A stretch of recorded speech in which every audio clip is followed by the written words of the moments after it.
In almost all markets, the Friday closing price is typically the most significant price point of the week. The reason for this is multifold.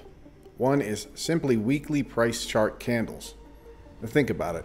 Traders around the world finally get enough time outside of normal trading hours on quiet Saturday mornings, for instance, to do looking around financial markets for trading ideas and/or markets that illustrate a potential move up or down soon. Here's a year-to-date weekly price chart for how gold closed this week. Looks like a bullish breakout now. Gold just finished its fourth consecutive all-time high price close on Friday in fiat US dollars, passing and closing above the psychological 2,500 an ounce price point and doing so out of the congestion zone that gold has been trading in the last few months. This will surely catch increasing attention from traders around the world. Watching the spot gold price today, the current levered gold longs seem pretty savvy, judging by the way that 2,500 an ounce spot gold was slowly inched up to and patiently, methodically passed on the close through the day. It seemed professionally executed. Add on the fact that spot gold tends to front-run fiat Fed rate cuts and next week's Jackson Hole major central bank meeting in Wyoming. Gold has the potential for some real action and price volatility, not just next week, but coming up to close Q3 and moving into Q4 in the year. Bloomberg Intelligence senior macro strategist Mike McGlone is still out here banging the table on a not too long from now gold price target of 3,000 an ounce, but more important are some of his reasons as to why. Have a look and listen. Well, I think gold is just a matter of time it gets to $3,000 an ounce. It looks like it's put in a pretty good support area around 2,000. It's probably raising that up around 2,200. And a little bit contrary to your previous guest, to me, gold is indicating there's bigger problems with the macroeconomy.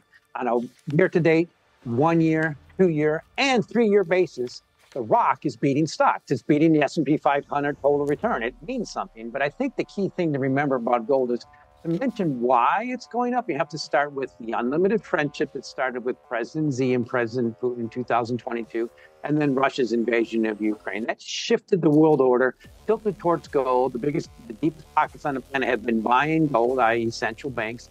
And one thing that's been significant has been big outflows in gold. ETFs have been selling, but just the last few months, they started turning upwards. So I think what people are realizing is this risk-off asset is probably likely to continue, particularly if we tilt towards the U.S. recession and U.S. bond yields. Looks like they're peaking from pretty high levels, just looking at things like 200-day moving averages. So I'm be honest, I didn't say quickly, but I think it's just a matter of time it gets there. I don't know how long. It's one of those lessons I learned as an ex-trader, ex-investors. Don't put time and price together. I'm going to continue to go higher. I think the key catalyst for gold to potentially go higher is when we have some further back and fill in the stock market. The mantra I've been saying for almost 2 years now is why buy gold with U.S. Treasury T-bills at 5% and the stock market on a tear. Well, that seems to be shifting. And one key indicator is volatility. Look at the VIX volatility index, the 200-day moving average. It's bottoming right now in the process of bottoming from the lowest level since 2018. So stock market volatility is mean reverting higher. Stock market prices are probably reverting downward a little bit for this elusive recession that hasn't happened yet. And gold has been the main outlier. So I'll end with this. The Bloomberg Commodity Index on a 1 year basis is actually down. And you mentioned gold's up almost 30%. So that is a pretty severe global deflationary trajectory. Industrial metals were up about 24% this year. Now they're down. So I don't see what ends it. I think it risks that it's going to accelerate. To his point about stock market volatility and weakness relative to gold bullion already ongoing and coming further, markets, before they begin to tank, typically want to load in everyone and their Uber driving, shoe shining boy insides before shearing the largest amount it possibly can from those wrongly positioned. So cut to this recent data illustrating U.S. stock ownership is now at record high levels of participation in terms of percentage of the population. This latest stock market bubble surpasses the 2000 version in terms of everyone and their mother thinking they are a genius day trader. Measured by gold with an eye focused on financial history over long spans of time, this latest stock bubble has merely been a dead cat bounce off the 2000 internet bubble if you measure it simply by gold and look at this chart. And as you can see on this S&P 500 divided by gold spot price chart here, covering 120 years, well, it's been rolling over of late.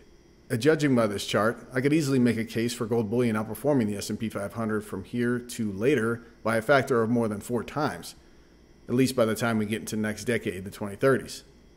But just look how far it plunged downward in the last time, in 1980 during the gold bullion bull mania phase peak, and compare it to now. Back in the early 1980s, most investors spat on stocks, given their terrible underperformance versus gold from the closing of the London gold pool price rigging scheme in the late 1960s through the stagflationary 1970s and until the early 1980s, once gold peaked and a few years to follow. That was obviously a generational opportunity to buy stocks and go long term. Until the average investors I personally know start scoffing at the idea of owning stocks, I'm going to stay heavily weighted bullion and keep my eye laser focused on this chart for the long haul. Similar but even more bullish side of this situation is for silver, as we're currently measuring this still stock market bubble era by silver bullion. We are at the moment almost as high as we got in the early 2000s, back when gold was bottoming near $250 an ounce. Well, we hung a 0 on that spot price number today, and it's very easy for me to make the case for silver bullion outperforming the S&P 500 by a factor of 10 or more from here to the future as we move through this decade into next, before this bullion bull market mania phase peaks. You can see just how spike and dive crazy it got in 1980. It wouldn't surprise me at all to see a similar pattern repeat sometime in our future decade unfolding. And no, gold is not going straight up moon like some price chartists would like to paint and post and pump online. It's going to be volatile, and it's going to be a wild ride most certainly. Many people will have weak paper hands and sell short. But current trends in gold are reasonably sound. Globally, central banks on net have been buying record volumes the last 2.5 years ongoing. Major economies like China have yet to come clean with just how much actual gold bullion they've squirreled away since the 2008 global financial crisis, and will likely only begin declaring that when the time best suits their need. Major financial institutions, pensions, high net worth family offices in the West have not even begun to take participation in this building gold bullion bull. Perhaps after 3,000 ounce gold gets passed in time, they will begin to understand the market dynamics unfolding and increasingly participate, spurring on positive feedback loops and price action along the way. Western citizens, aside from those with trace but dying generational recollections of fiat currencies gone hyperinflationary bad, on the average have about 2.5 grams of gold to their name. Now, that's less than a 14-karat gold wedding band on a ring. Or, in other words, normies in the street are still relatively clueless about gold, and they are absolute gold pours. The largest asset class in the largest gold buying market, China, real estate, continues to flounder and disappoint locally.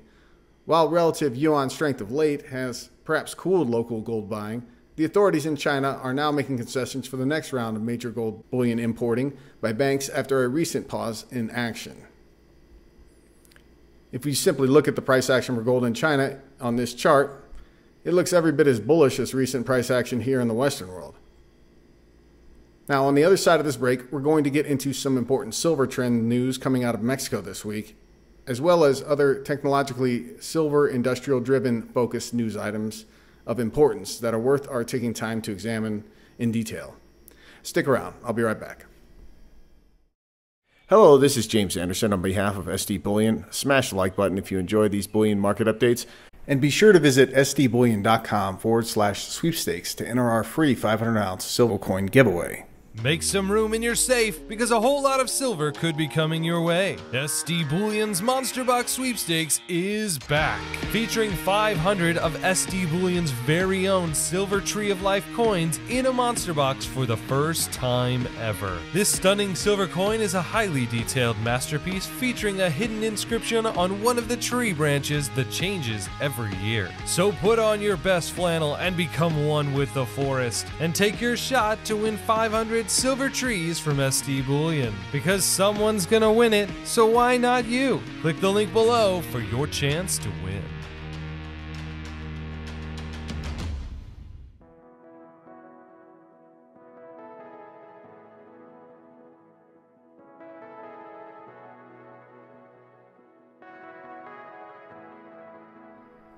The spot silver and gold markets traded up through the week with a solid close respectively.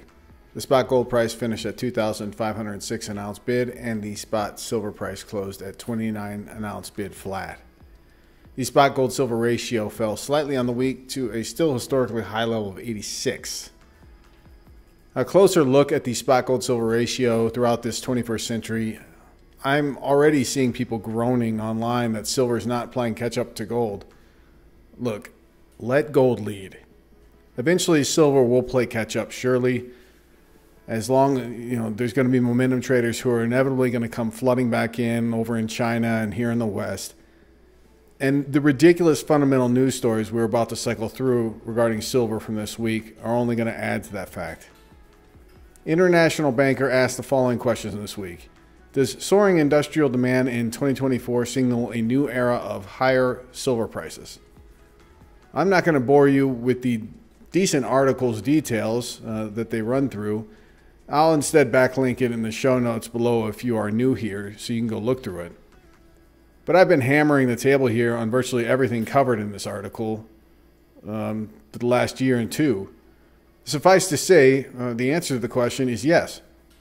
Silver is still almost half of its seemingly ancient sub-1980 price high levels.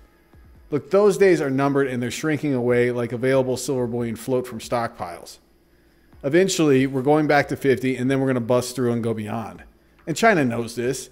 Over the last 4 months, between spot price points ranging from just below 26 an ounce to as high as $32.50 an ounce, they have been importing at record pace based on trailing data all the way back to 2008's global financial crisis. Reports in recent weeks of a Samsung solid-state EV battery that has a 600-mile range, 20-year lifespan, and has the ability to fully charge within 10 minutes. Now, of course, the infrastructure to charge that fast is nowhere yet to be found at scale, and this is still early days, but that didn't stop some silver bulls from extrapolating and publishing figures of 1 kilo of silver per battery per car mass adoption projections. Now, I want to hold your horses here, but let's go through the history here. In 2020, it was reported of a breakthrough with new silver carbon battery designs with the potential to blow away lithium-ion battery performance. And judging by the figures that they published this week, yeah, it's a lot better than flammable lithium-ion batteries. It's a lot less heavy too. Now, obviously, they've come a long way since 2020. Look, silver is by its elemental nature exceptional in many facets, and we as humans are learning new things about it and how it can enhance our lives every day. Rather than thrifting out silver in a lot of things we input it into, industrial trends are leaning into silver use in terms of applications and the sizes required. Don't get too optimistic on me yet, silver bulls. There are still ridiculous things that are happening out there. Mexico is politically threatening by congressional committee advancement to constitutionally reform laws that could shut down open pit mining. Massive sell-offs in Mexican-based silver and gold mining shares to close this week understandably ensued, as such headlines and news came about. Mexico is by far the world's largest silver producer, churning out over 200 million ounces a year into a silver market that is roughly about 1 billion ounces total when you add up all new line mine supply and all the refining of recyclable silver. We're already in a situation of 200 to 300 million ounce deficit in demand outweighing new supplies coming in the market. So this doesn't really compute. If Mexico goes offline, you're in a real bad hurt. So yeah, this all happened this week. Look, the bottom line is we are walking into the destruction phase of this collapsing financial structure and order, and it's just getting underway. We're talking about unfolding in the coming decade that's to pass. For me, for now, it remains physical bullion over myriad risk-laden miners and or bubble asset classes that we've discussed prior.